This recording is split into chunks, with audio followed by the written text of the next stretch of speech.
Good morning, everybody. Thank you for joining today's Marketplace Customer Office Hour. Super excited to have you all here today. I'm Justin Royal. I'm part of the Microsoft Marketplace marketing team.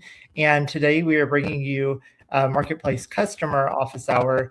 I'm joined by my colleague, Kristen Maddox, who's here to talk to you about optimizing your investments for Marketplace. And just a reminder, we do have these office hours on a regular cadence for Marketplace customers and partners. This session today is focused on Marketplace customers. If you want to keep a pulse on all of our upcoming Marketplace customer office hours, we do have a link that you can access to get updates on upcoming sessions and refer to our historical customer office hours as well. And we'll put that link on the screen so you can stay updated. It's aka.ms/marketplace/customer/office hours.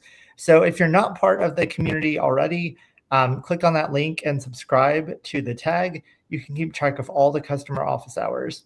And with that being said, I will pass it over to Kristen in just a minute. Want to encourage you to ask Q&A or ask questions in today's session. We will have time for answering your questions at the end of today's session. And if you're not available to attend today's session live, this session will be available on demand. You can always watch the session afterwards, and we will engage in any questions you have after the event as well. So with that being said, I'll pass it over to Kristen, and thanks again for joining. All right. Thank you, Justin. Super excited to be here. I have had to take a little break from office hours as it's just been super busy over here in Microsoft Marketplace land, but I'm thrilled to be back. And I'm talking with you all about one of my favorite topics, about how you can use Marketplace as a partner for optimizing your cloud costs and performance. So today, what we're going to go through is just talking a little bit about where we're at with AI and how that is affecting how we think about cloud. We'll, of course, talk about the marketplace and related products that support you in optimization. Some kind of quick scenarios of how you can drive adoption cross-team. And of course, we'll talk through some examples of different customer successes. So with that, I don't need to belabor the point here that AI is changing how we work.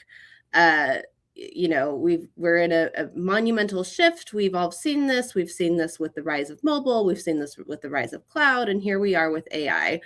But it's really just driving just a whole new set of considerations. There's a lot of FOMO out there, like I need this thing right now. So this tension between time to market to time to value is something that every organization is faced with. It is way beyond tech, from an ice cream shop to a big enterprise. Are you going to buy outright the AI apps and agents to help you scale, or are you going to build in-house? Depending on that, like how are you thinking about data trade-offs, data and security trade-offs, and responding to your external pressures while making sure that you're ready for the future.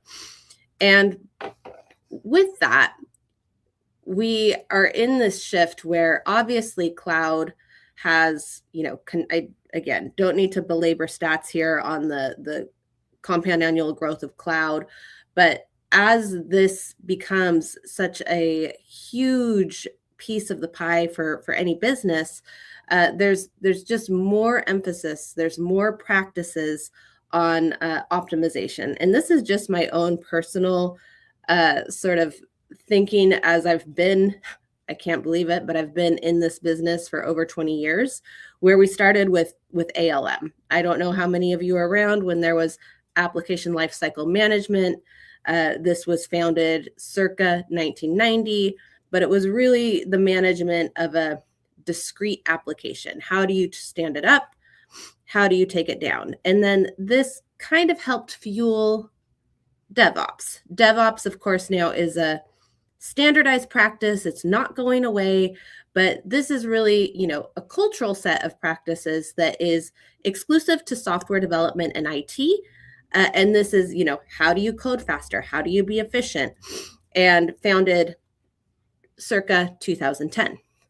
But now, because tech, AI, cloud is so cross-functional, there's a newer practice coming up known as FinOps. And this is, a team sport that looks at financial accountability to drive cloud scale DevOps at a departmental level without slowing innovation. And this is, founded pretty recent, circa 2020. So all of this is rooted in cloud management. And I just want to take a minute and talk about FinOps. I'm super passionate about the space. I was able to attend my first FinOps X conference last year, and I'm excited to attend again. But it's a cultural practice that's based on a rigorous framework.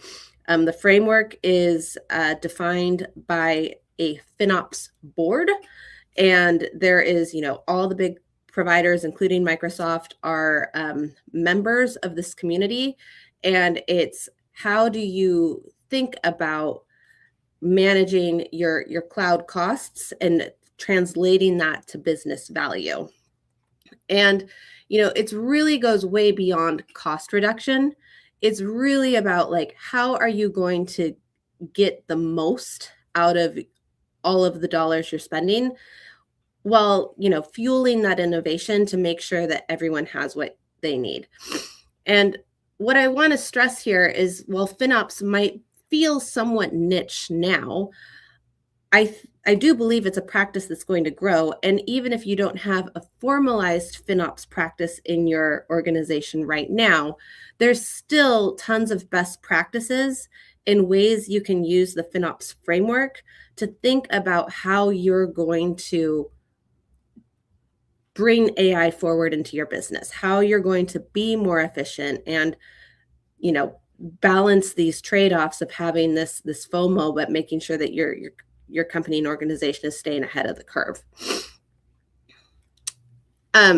Every year, FinOps does a large survey with their community, and it is no surprise that the last year's survey results were the top thing by over 20 points is workload optimization and waste reduction. I mean, we're all guilty of this even in personal lives, of having X number of subscriptions that are just sitting on the shelf, not being used. I just recently did a cleanup. I had a PBS subscription for $6 and, who knows what else. So, just cutting the fat and then making sure that you're fully allocating your cloud spending. Like, if you've got that commitment, are you making good use of it? How are you leveraging the whole capabilities? And then, of course, AI spending is huge. Nearly 100% said that it's top of mind for them on how they're going to be managing AI spend. And, from last year, it was 63%, and the year before, 31%. So just exponential growth. And we're at a point where we need to figure it out. It doesn't need to be scary. We've been through these shifts before, but there's things we need to think about. So with that, I'm going to transition to talking a little bit about the marketplace and how the marketplace can fit into supporting you in driving a strategy for this optimization. But before I get into kind of those very specific details, I just want to level set a little bit on how we think about our marketplace. So we're really proud to have officially launched Microsoft Marketplace in September.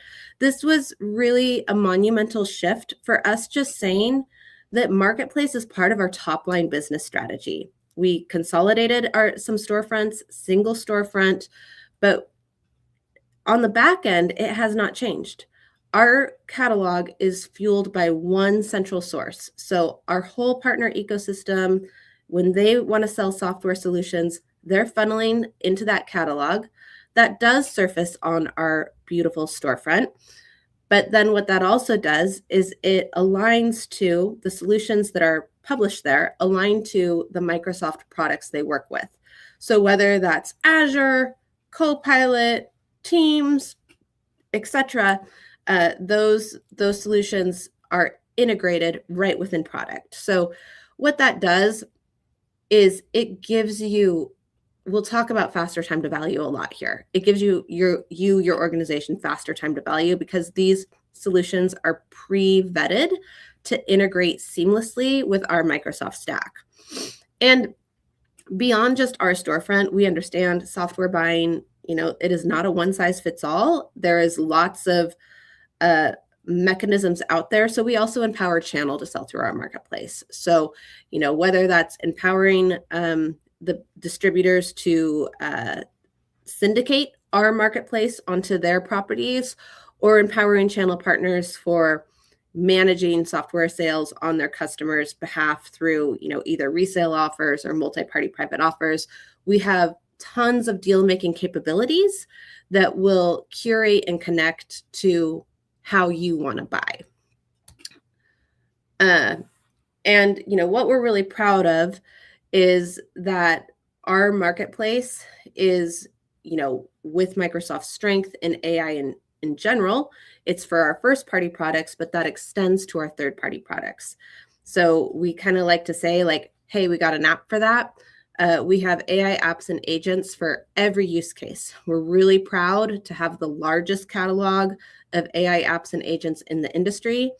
And it's not just AI. Microsoft Cloud is a huge tech stack that services everything from productivity to line of business to infra to security and more. So this can really be your one-stop shop for your full tech stack.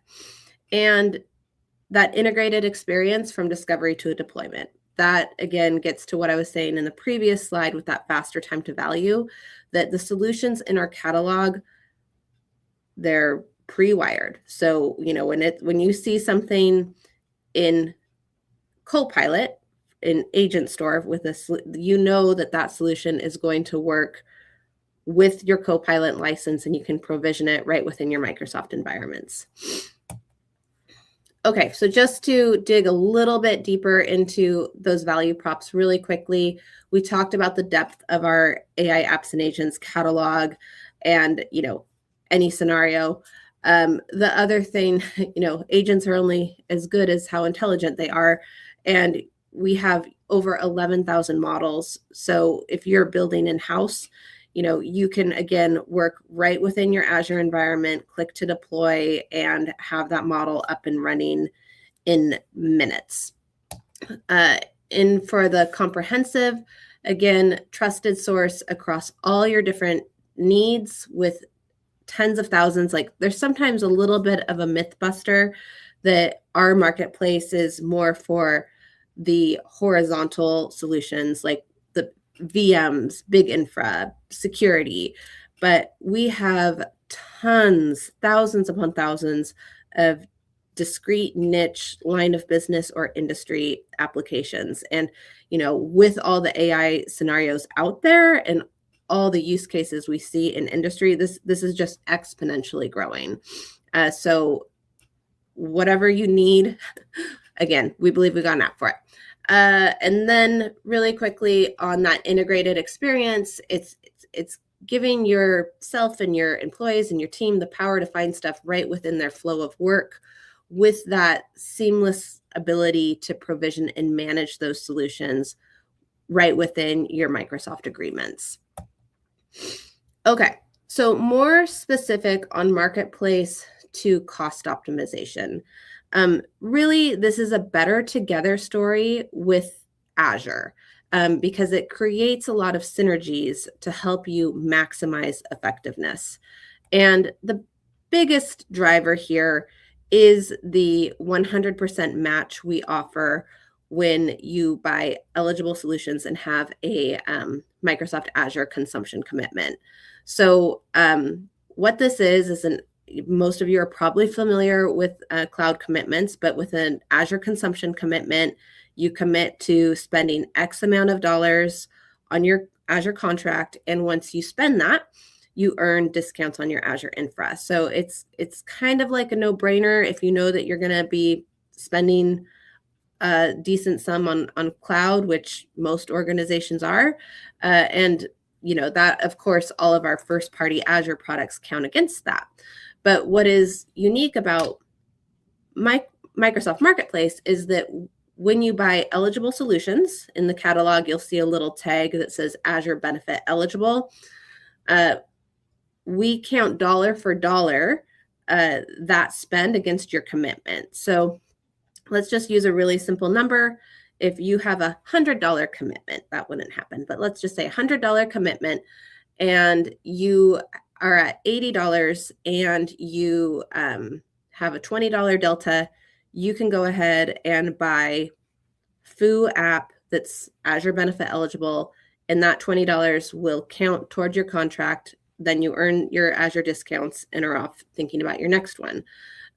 Most of our customers with Azure consumption commitments use the marketplace, and it's not just they bought one thing to burn down their commitment and called it good. They're using it as a strategic lever with dozens or even hundreds of software vendors to help manage their full estate. So finding eligible solutions is, you can just go straight on the storefront or within Azure portal and search that Azure Benefit Eligible checkbox. It's pretty prevalent. You can't miss it. You also, if you have a Microsoft account rep, if you've got a contract with us, you can get a list of all the solutions that are out there. That is time-stamped, of course, and things always change, but it's a great starting point if you want to kind of really dig in, understand what we have, what you're running, what's a one-to-one, what you could maybe swap out. You can get that list and do your homework. But there's also some tools out there to help you optimize that and make suggestions on eligible matches. And I'm going to highlight really quickly this matching tool that Clauser offers. So what they do is they create some APIs and some connections. They run it against our catalog, and we don't see any of your data. It is all in a safe environment, and they do the mapping for what's one-to-one and what if there's something that you're running that we don't have. Of course, we're always happy to onboard new solutions, but they can make a recommendation of a similar solution. So I'm sure we can get the link for this in the chat, but it is something that's available. And while it is a paid service, I want to be upfront about that. They do offer a 3-month trial. So for that planning period of like, hey, what do I want to get? Like, you can use this trial, and it's a great tool to help streamline some of that lift of investigating what would make sense for you. So with thinking about where we really are going with Marketplace is we're really trying to help customers think about how they strategically plan their Azure consumption commitment for not just their first party, their Microsoft spend, what they're going to spend with us, but what they're going to spend with vendors that also run on Azure. And this is, some of the FinOps artwork and whatnot you see here, but these are things that you can apply regardless of your FinOps maturity. If you're just someone in the organization in IT or the buying office looking to optimize that spend. And it's really just, sitting down, looking at all your contracts, going across your personas, which are, growing because of all of the AI needs, and getting this list of what do they need, what do they want, what are they running, what's in our Azure environment, what's outside, and then doing that mapping and designing a commitment that makes sense, again, inclusive of the first party versus the third party.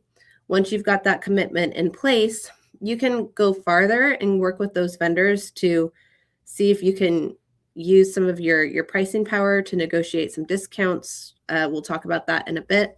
And then, you fulfill that contract, earn those discounts, and you do it all again. So it's the most obvious lever that we have to really drive this cost optimization piece with Marketplace. But beyond that, there is tons of other capabilities.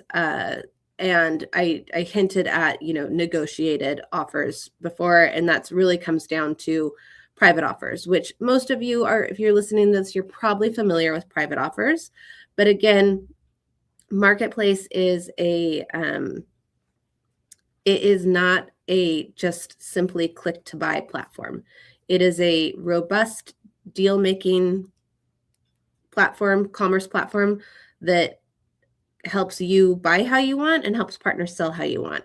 So with this, you can get contracts secured for up to 5 years. So if there's a solution that you're going to need, you want to lock it in for a long period of time and negotiate that down. You can use that spend to fulfill your MAC. You can do that. And that might make you feel more comfortable doing it within your Marketplace, Microsoft, Azure agreements versus doing it outside. And you can align your billing cycles to your unique accounting needs. It's been almost a year now that we've had flexible billing live. And so, I know that at Microsoft, we have seasonality and budgets. So you can align those budget cycles to meet what your unique accounting needs are. And the other thing that, I always like to encourage customers with is, when our partners sell through Marketplace, we give them Azure credits. Those Azure credits are for them to use. So if you're, negotiating, trying to choose between a few solutions, ask those partners to see if they can pass those Azure credits to you to help with a proof of concept or give you some sort of sandbox environment so you can make a really smart decision that's not going to affect your bottom line before you commit. And then another level here is creating a private marketplace. So, Marketplace is already secure in that it helps lock down some of the purchasing controls, so only a few people can press keys. But what a private marketplace does is it basically ring fences everything so that you have a curated custom marketplace just for your employees. And it does create a little bit of a two-pane glass where, if there's a solution outside the private marketplace, an employee can click to request. So they can say, hey, Fabricom isn't on our private marketplace and I really need it. And I can click, and if Justin was the administrator, he can see it, he can evaluate it, have a little side chat with me about why I need it, and then that can be added or not. So it's just another way to keep things a little bit more streamlined, eliminate some of the sprawl, and keep you optimizing your cloud and AI investments. And another one I want to highlight here is our improvements with tagging and allocation. So we're currently in a private preview for PO management and going GA soon.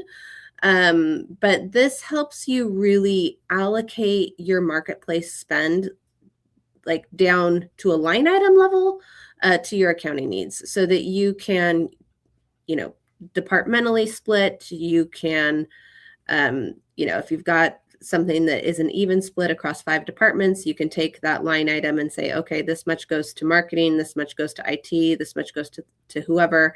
And then that can also give you breakdowns of your invoice so that you have discrete items that then you can use in your procurement systems. So that helps give you a reconciliation of all of your spend that's aligned to your own organization's tagging needs that then can be uploaded, because while cloud is a huge line item in a ton of companies' budgets, like companies do have other spend considerations that the cloud spend needs to map into. So this helps you prep that so that you can get the complete financial picture across your organization more simply. Okay. And we always say that Marketplace is an extension of Microsoft Cloud. And, there are other tools that are related to Marketplace, but are not necessarily Marketplace, that will support some of your cost optimization scenarios. So one of them that I want to highlight is the Azure role-based access controls. So I hinted at this earlier, where Marketplace is already safer to use than not using Marketplace, because you are restricting access of who can buy to align with your Azure permissions.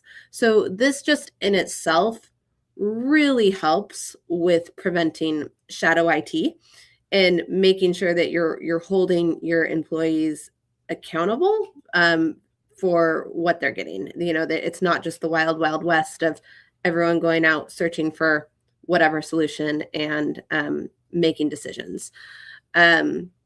This consistent governance really, really helps streamline that purchase, the deployment, the operations of it all.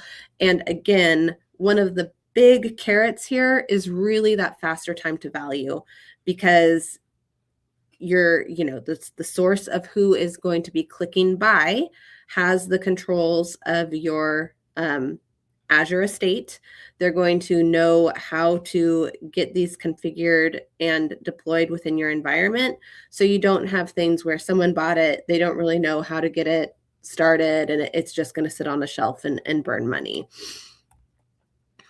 And then there's Microsoft Cost Management. So Microsoft Cost Management does have a Marketplace lens, like Marketplace purchases do flow into there. But what this really does is it gives you a full unified visibility into all of your Microsoft Cloud investments.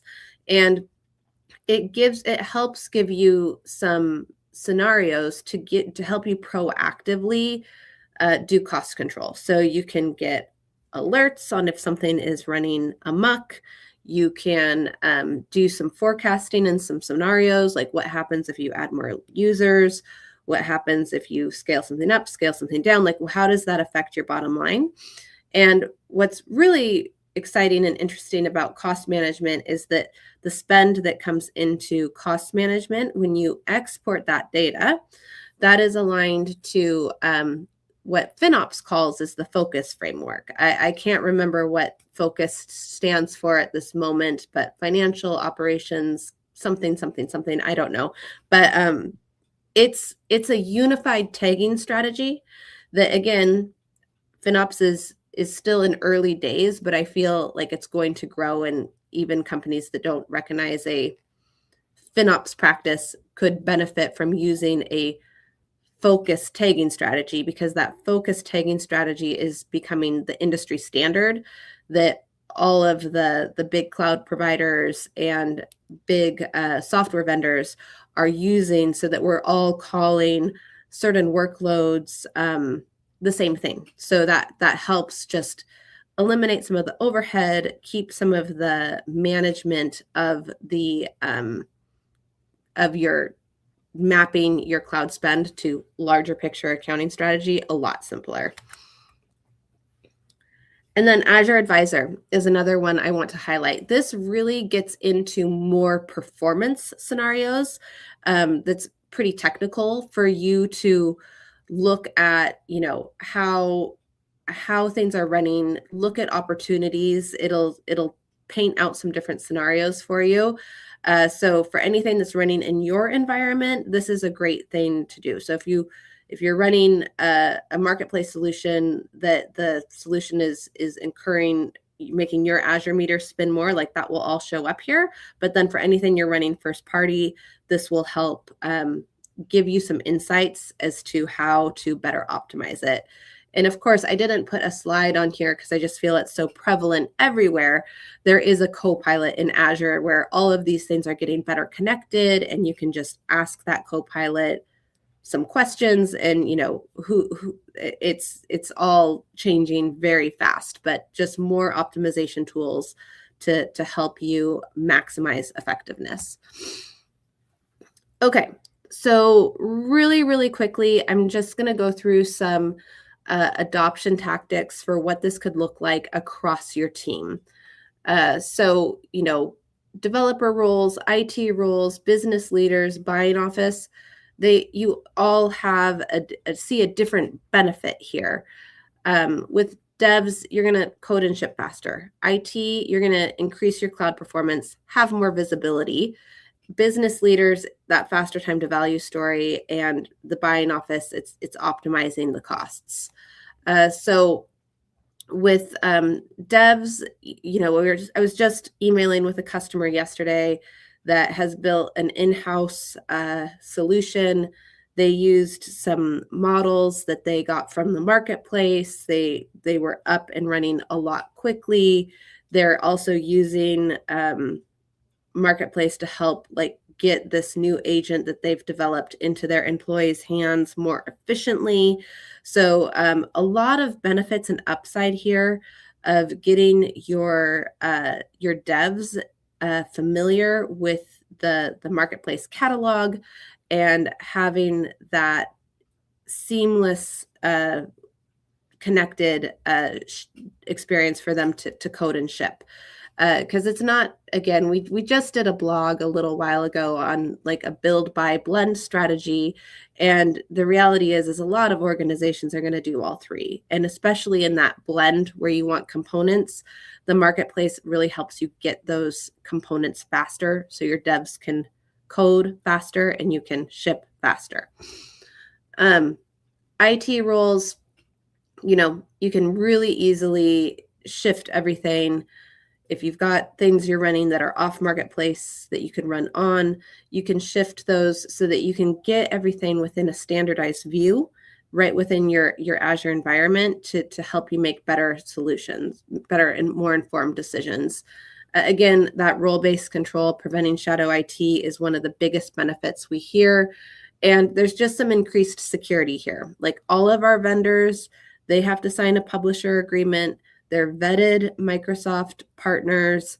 They've gone through a code review. So there's more security in buying through the marketplace versus off. And business leaders, this gives you a trusted catalog of thousands of solutions that help you, try before you buy. You don't have to, you can narrow it down and still have a very comprehensive catalog, but kick the tires on a few things and then use those solutions for these niche scenarios. Another thing I want to highlight is that we have a badge that's a certified software designation. And what this is, we have them across industry scenarios and some horizontal scenarios too, is this means that particular solution has been vetted for a very specific scenario. So if you are trying to do something to improve employee experience or whatever the scenario is, you can look at designations to help narrow your list really quick. And then again, have the confidence that that's all going to work within existing Microsoft investments. And this gets to the point of teams being on the same page and not having 15 different solutions for 15 different people and being able to manage that in a more tops down way while still giving everyone what they need. And then the buying office. One of the huge benefits here is the simplification of vendor onboarding, because when you're buying through the marketplace, you're buying from Microsoft, not necessarily the software vendor. So this creates a huge reduction in onboarding time. And, helps you optimize your investments. Whether you have an Azure consumption commitment or not, there is benefit in seeing this all in one place and being able to just manage better. But of course, that Azure consumption commitment and using marketplace spend to help fulfill that commitment is a mecca that will really help drive cost performance. Okay, so this is a little bit of a clunky slide, but just sort of shows some of the on a journey level, like who does what when, because again, cloud, AI, it's all a team sport now, and different people, different roles are going to use different elements at the same time. But if you're kind of leaning in to look at this all up spend, the marketplace gives you a baseline to help you have a left to right view and bring the different team players on when you need them. Okay, so just a few quick examples before we get into the Q&A. Whoopsie, I've almost passed our beautiful logo slide. We're super proud of, just the customer growth and the demand we've seen over the years. I've been on the marketplace business for over 6 years now, and it's just so rewarding to see the growth trajectory we're on. In the early days, marketplace was very much for big enterprise customers that had a Delta on their Mac and they wanted to fulfill it.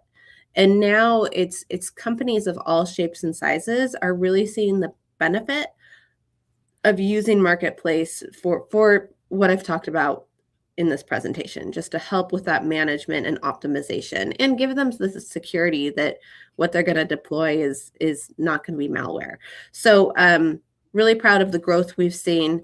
A few examples, Mars, we're very lucky to have one of our customers from Mars come speak with us on occasion. One of my favorite stats that he used at Ignite was he talked about the simplified onboarding they see. So usually the vendor onboarding process for them was taking 60 days, but with Marketplace, they've cut it down to about 6.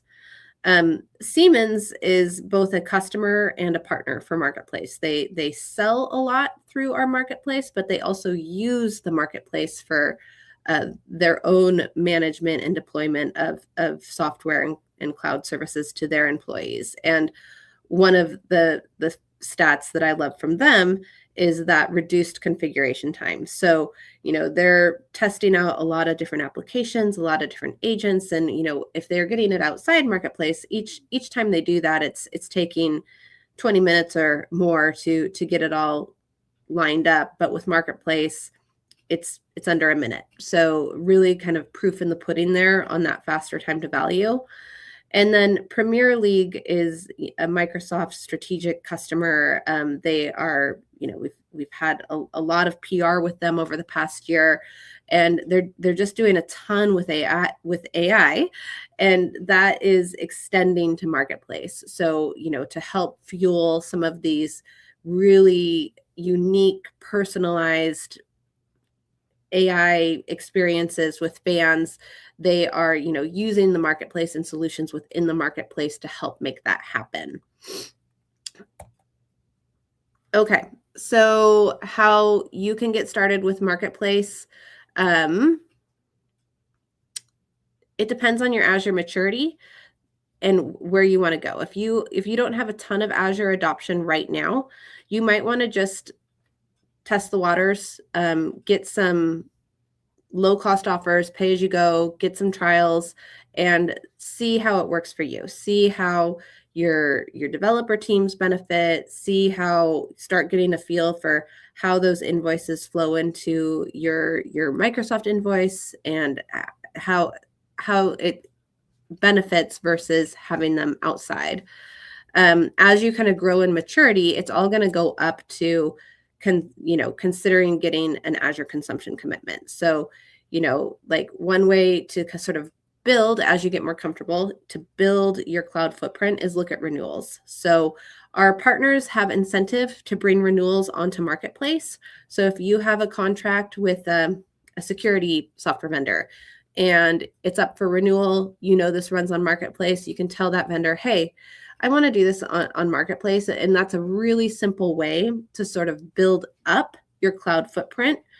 And then, of course, if you have an Azure consumption commitment, you can fulfill it. But ultimately, like what we're pushing for here is strategically thinking about that third-party spend with your first-party spend for a holistic Azure consumption commitment. And with that, we are ready for Q&A. So just a few quick resources for you. Our customer documentation is, we'll put it in the chat. It's aka.ms marketplace customer docs, I believe, but that's kind of the technical place where you can get everything. We also have just recently done an update on our cost optimization ebook. And we also have these customer office hours that we do on a monthly basis. I'm so happy that Justin is hosting these, but these customer office hours are a great, like low friction way for you just to come connect with us and ask whatever questions you want. And so with that, I think we're ready for Q&A. Oh, you're on mute, Justin. Thank you. Thank you, Kristen. Thanks everybody for the questions coming in. It looks like we have a few already. If you haven't asked your question yet, go ahead and put it into the chat. And if we don't get to your question today, we will definitely answer after the show ends today. First question, is Microsoft Marketplace the same thing as Azure Marketplace? That's a great question. So I talked about this at the top of the show, but it is the same essentially. So on September 25th, we officially announced Microsoft Marketplace. And part of that big announcement was the consolidation of web storefronts. So there was a web storefront called Azure Marketplace and a web storefront called Microsoft AppSource. Those have been consolidated so that our web storefront is simply Microsoft Marketplace now. But that does not negate our in-product experiences. So when you're in Azure Portal, you see a tab called Marketplace. It's all the same. It's all fueling from the same catalog. It meets you where you are. So the simple answer is yes, it's the same thing. Great, thank you. Next question, what Microsoft products work on Marketplace? All of them. So, I mean, again, Microsoft is an extension of Microsoft Cloud. So where our core product stack is, Azure, M365, Copilot, those products integrate seamlessly. So, but, the methodology of our marketplace is that our Microsoft builds first-party products. There's always going to be a need for vendor other software solutions on top of that. So the mantra of the marketplace is always to have kind of that third-party extension of our first-party stack. But where we really have really tight integrations and really seamless deployment is with Azure, Microsoft 365, and Copilot. Great, thank you. Next question, do all marketplace solutions count towards an Azure consumption commitment? I see it in the chat here. You froze a little bit, Justin, but do all solutions count towards an Azure consumption commitment? No, but a lot do. So we have about 4,000 right now. And we have been on a journey. We're about to approach the 3rd year anniversary. So with customers, we say Azure benefit eligible. With partners, we say it's co-sell. So we've been on a journey where we have mapped co-sell strategy to Marketplace. So the catalog of co-sell eligible solutions continues to really exponentially grow because more and more partners want to officially co-sell with us, and that is their path. So again, look for that Azure benefit eligible solution, Azure benefit eligible badge in the store, or use some of the other tactics that I talked about. But it is not the full catalog, but there is a very hefty number available. Okay, next question. How is Marketplace more secure than getting solutions from other places? Great question. I mean, the vetting that that they're a validated business because they're a Microsoft partner is kind of number one, that you just have had Microsoft do kind of a business check on them. And then it's the, within our catalog, the validation that it works with our stack. So, you can kind of have that confidence that there is more checks and balances than if you were to get solutions outside of Marketplace. What's the best way to find out about new solutions in Marketplace? The best way to find out, if we mean by the catalog, there is a What's New blog that launched, I don't know, I think it goes live every week or something, and it's kind of as a roll call of everything that's out. But if it's for more features and whatnot, honestly, these office hours are a great place. Like, we will always kind of promote the latest features. And we also post things into Azure updates and across a ton of our Microsoft channels. So follow Justin is a great simple way. And we just to add on to that, we do have a regular blog series. Like Kristen said, if you just type into your search bar for Marketplace new solutions, it should be one of the first search results of the blog series that comes out every week in the Marketplace community blog. So make sure to check that out. Next question. How do Azure Advisor, Microsoft Cost Management, and Marketplace work together? It's a great question. And I don't have the simplest answer, but they're all related, but they're not the same. So, and I am not a product expert on Azure Advisor or Microsoft Cost Management, but I know just enough to be a little dangerous. But how I think about Azure Advisor is it's cloud performance optimization. So for what your environment is, it can give you recommendations. So if you are running a bunch of SaaS instances, if you bought a bunch of SaaS instances from Marketplace that are running on the vendor's tenant, those won't necessarily show up in Azure Advisor because it's not in your environment. But if you are running a bunch of VMs, or you did buy a Marketplace solution or an Azure managed application that is running within your Azure tenant, it will give you recommendations. But if you're using our Marketplace, you're most likely using Azure. So it's a little bit more of like how to optimize Azure services. It's how you optimize Azure services for what's running in your tenant. That's the simplest way to describe it. Cost management is our ultra Power BI. I mean, it's not a Power BI, but it's an analytics reporting tool for all of your cloud spend. So that is inclusive of Microsoft 365 licenses, all that kind of good stuff. And there is a Marketplace component in there, like Marketplace invoices will flow through. We are looking at how to better integrate it, but this is a great one-stop shop to really kind of geek out over your performance cost scenarios. It also gives you more like forecasting. So like, if I was to keep running this at this rate, if it's going to keep growing at this, what am I going to be at 6 months? So it can kind of help give you some better tabs. And Marketplace, I think we've kind of covered that. Marketplace is the extension of our Microsoft Cloud stack. Thanks, Kristen. One more question. Does Microsoft Marketplace include Power Platform as well? Yes. So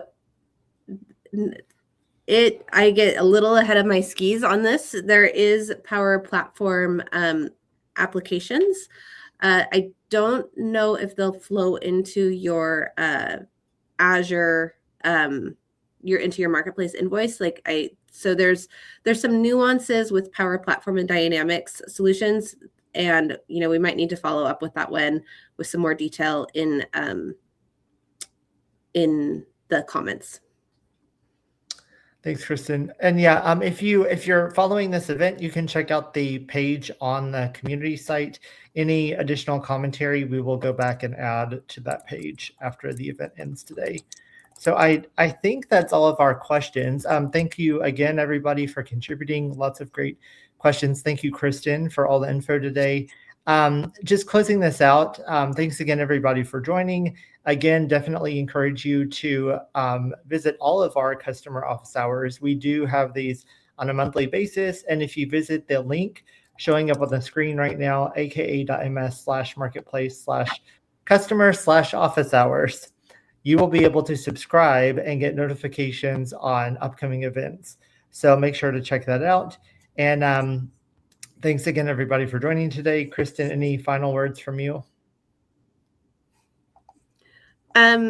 No, just thanks for having me, Justin. I'm passionate about these happening all the time. So yeah, thank you.